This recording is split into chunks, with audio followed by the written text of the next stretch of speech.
Well, welcome again to the Confident Patient in a New World. I'm your co-host, Beth Myers, founder of 2x2 Health and co-author of The Confident Patient.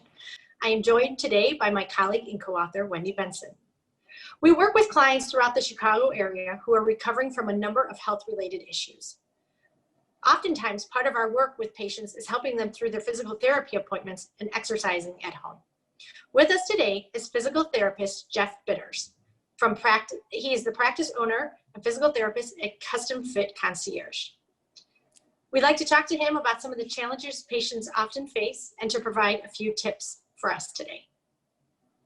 We are so excited to have you, Jeff. Thank you for being here with us. Yeah, thanks for having me, guys.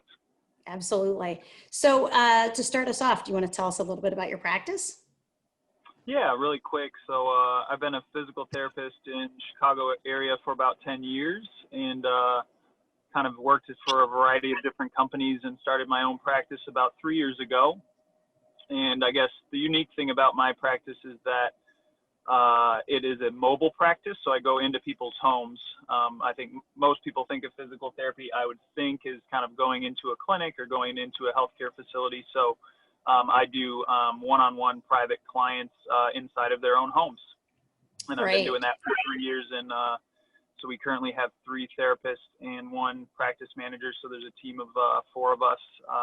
And we like to think we take really good care of people. And we enjoy doing it. Well, congratulations. I know we've worked together on several clients, and the personalized touch is really fantastic for the patients. I know that firsthand. So congratulations. Thank you so much.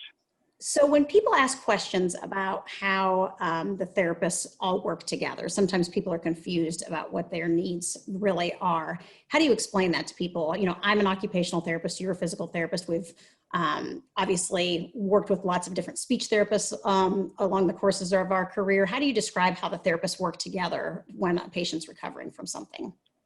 Yeah, I think the mark of a good healthcare professional in general is kind of knowing what their specialty is and knowing what their background is and being able to understand, when the issue that you're seeing with the patient is out of the scope and being a good communicator with the rest of the team that specializes in the other areas that you're not as familiar with.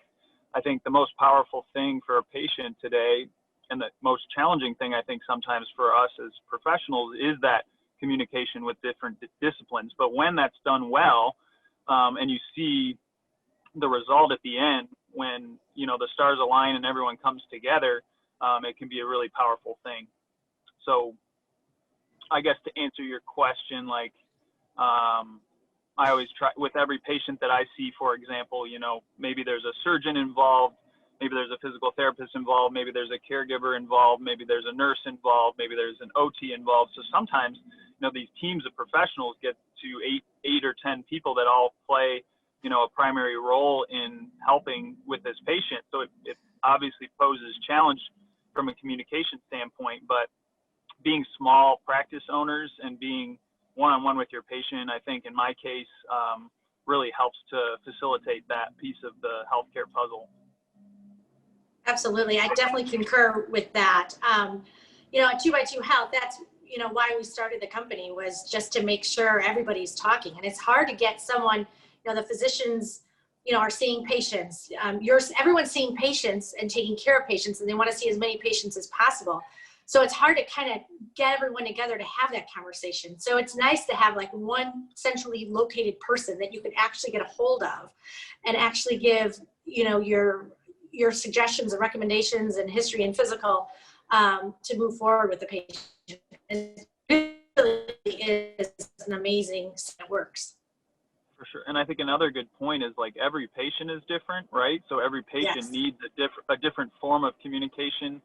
And, some patients are very unfamiliar with all of these 8 or 10 disciplines. So it can be very overwhelming for them. So when we can, not only do our role as a physical therapist, but also help assist educating them in how to help facilitate the communication between professionals, it can also be a really powerful thing for them. Yes. Yeah. Thank you. When you think about your caseload, the patients that you work with, are there specific diagnoses that you tend to focus in, or is it pretty broad in terms of the patients that you work with? Yeah, I would say overall, like talking about, you know, what types of injuries or ages or whatnot, I think it's pretty broad, which I love. Kind of like the variety of working with all types of people, and I've had a lot of experience in the past at working with different populations. So I love, as a, you know, personally, I like the day-to-day of kind of having that variety. But I would say in general, because my practice is one-on-one in-home, and because I guess from a business perspective, it's concierge, meaning a lot of the services are not covered by insurance. I think a lot of people think when it comes to concierge medicine that, you know, it has to be, you know, wealthy people or, you know, people that live in a certain area or whatever it may be. They kind of have these assumptions of it. And I like to tell people that I think people that engage in concierge style medicine are more people that just value their health a lot. It's not really an economic thing. It's more people that really just truly value their health and want, you know, more time with professionals and want the best of the best treatment in order to get the result as quickly as possible. Yeah, that's a really interesting point. And as things have changed with COVID-19, has your client base changed? Like, have there been a certain type of injury or a certain type of illness that you're seeing more often now than you did before COVID-19? Yeah, I mean, I think, you know, this is a prime example of this. I'm sitting in the car, you guys are sitting at your house in front of the computer, right? And most healthcare professionals are like myself, or you're up and moving all day long. And I think the society as a whole, it's much more difficult right now to be active and to be healthy. I think it's more challenging in this type of environment. So with that being said, I'm getting a lot of our current clients that are kind of out of their normal routine. They don't have the access to the, you know, the wellness or the exercise modes that they did before COVID started. So I'm seeing a lot more kind of like what I call myofascial pain or postural-related type symptoms because of the daily, she straightens up. Exactly. Kind of like more postural-related types of symptoms that maybe everyone's dealt with periodically, but now they're getting worse and they're becoming more frequent. If that makes sense, or they're facilitating regression with some of the progress that they had been making before COVID, because, you know, I always tell people when they're trying to get on top of a problem and I'm treating it, like we're trying to advise them on the 10 different variables that are, or this big set of variables that are, everything's contributing to why they're having pain.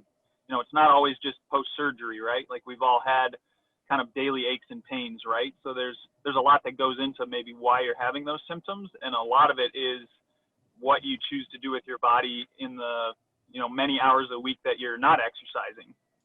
So those hours of people's weeks are getting much more challenging and much more detrimental to their health.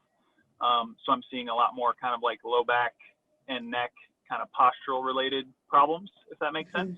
Mm-hmm. Yeah. And I think, yeah, it's interesting because more and more people aren't being as physically active, to your point, and it'll be interesting to see as the seasons change what happens with that as well. As well as another interesting thing is, though, like on the flip side, there's also, I think, a percentage of society that now, like you talked about before we got on, like they have more time, and some people are choosing to invest that time more in their health and actually exercising more and, you know, losing weight or whatever goal they're working towards. You have this like percentage of people that this has been really detrimental for, that their access to care is suffered and they've been gaining weight and losing, you know, their health is declining. But then there's also a certain percentage that's kind of like home with more time to devote to their health that's capitalizing off that. Yeah, that's a great point. Yeah.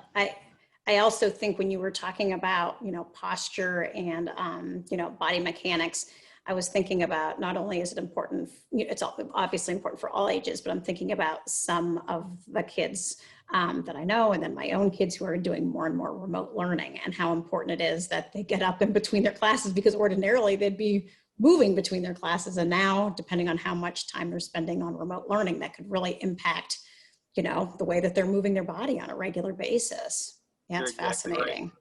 You're exactly right. So what resources do you share with your patients to learn about physical therapy and in their role of recovery? That is a good question. I think it depends on the person. I think that because I've designed my practice in a way that I can spend a lot more time with people and it's more focused time in their own homes, I think I choose to spend a lot more time educating patients on, like we just talked about, those kind of 10 variables that I feel are contributing to their problems. So, for example, like, someone has a knee problem, and in most people's heads, they're like, okay, what's the injury?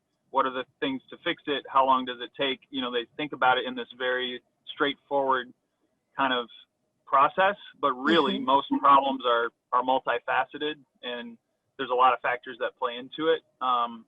So I guess long story short, I try to customize the resource to fit what I feel that person in front of me would really benefit the most. So I don't really have like a catch-all resource that I would share with everyone, because I try to make it a point to do it very specifically to, that person in front of me, if that makes sense.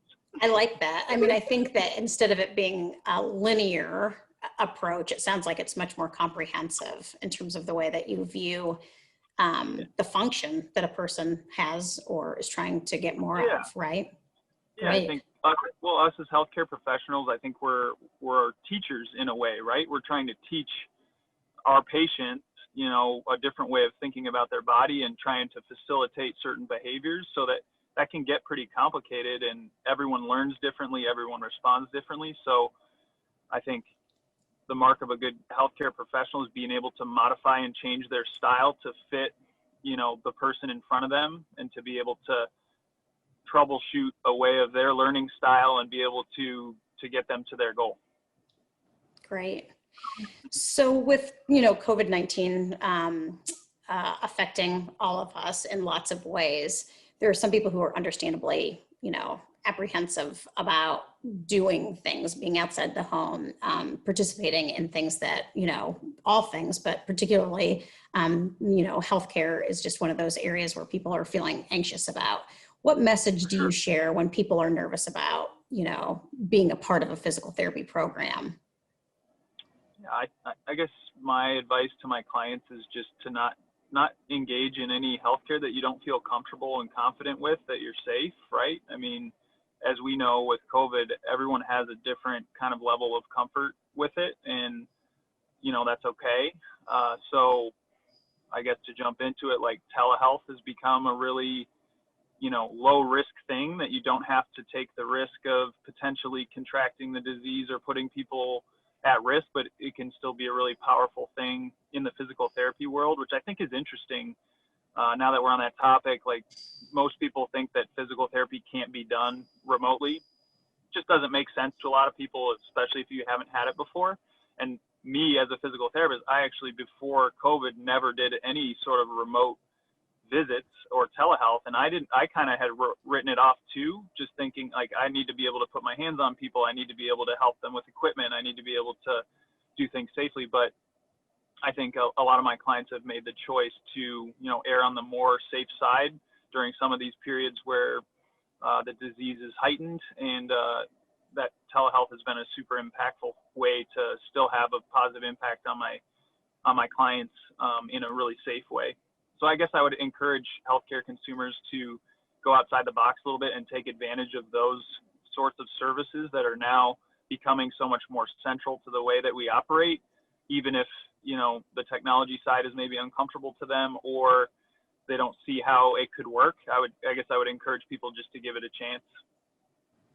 Great advice. Yeah. Has there been any silver linings that you've identified during this unusual period of COVID-19? It's been a lot. There's been, I guess, on the personal side, my wife and I have lived in the city of Chicago for a very long time. And as you know, the city has changed a bit, post-COVID. So I think the pathway of my whole life personally changed, because we never would have moved outside of the city as far out as we decided to do if COVID wouldn't have happened. So I I've made a 180 in kind of multiple facets, including the business and the personal side, just with deciding to move. So that was a big transition for me. But in the business, I feel my business, not intentionally, but was positioned in a way, being one-on-one private in someone's home, not in a healthcare facility, that from a business perspective, like with what's going on, I'm capitalizing a little bit, being able to help people that maybe aren't comfortable going to a clinic because of, touching multiple pieces of equipment and being in rooms with more people in them. So I guess it's a little safer to engage in healthcare in your own home with one person than being out in a facility. So I guess from a business perspective, that's been a bit of a silver lining. Just there's more people seeking the type of care that my practice offers. And then also I think the telehealth thing has been huge. My schedule now, that used to be 6 days a week in people's homes, driving around Chicago, I'm now spending 3 days a week at home on the computer doing, virtual visits, and I'm able to market in a little bit different way outside of, my coverage area to people, throughout the state that I might not be able to see if I had to go to them in person with the size of my small practice. So that's also been a silver lining. I would say the telehealth and the personal move and the bigger patient population that's out there seeking more private care. Right. Jeff, is there anything else that you'd like to share? No, I think we covered a lot of interesting things, I hope. I guess if I'm talking to potential people right now, I think it's easy to have aches and pains and things going on with your body that you just think are normal, or, you don't choose to seek care for. I guess I would just encourage, like, maybe people listening that maybe have something going on with their body that they've never addressed to try and address it. I think that, or at least investigate as to why it's there and what's going on. I think a lot of people wait too long to seek care for problems that could easily be solved earlier on or prevented, if they learned about it and invested a little time earlier on in the process. So I guess I would just speak to those people and say, those little things that are maybe nagging you, learn what you can maybe do to make them better now, and don't let them turn into a bigger problem that you could have prevented. Great Totally advice. agree. Yeah. Yeah. Well, thank you so much, Jeff Bitters, physical therapist at CustomFit Concierge. If you'd like to connect with Jeff, visit his website at customfitconcierge.com or email him at jeffb@customfitc.com. In the meantime, be sure to check back with us as Wendy and I continue our conversations with medical experts as we help the confident patient in a new world. And from all Thank you so of much, us, guys, for having me on. oh, we loved having you, Jeff. Thank you. And from all of us at 2x2 Health, we wish you great confidence and health. Thank you. Thank you.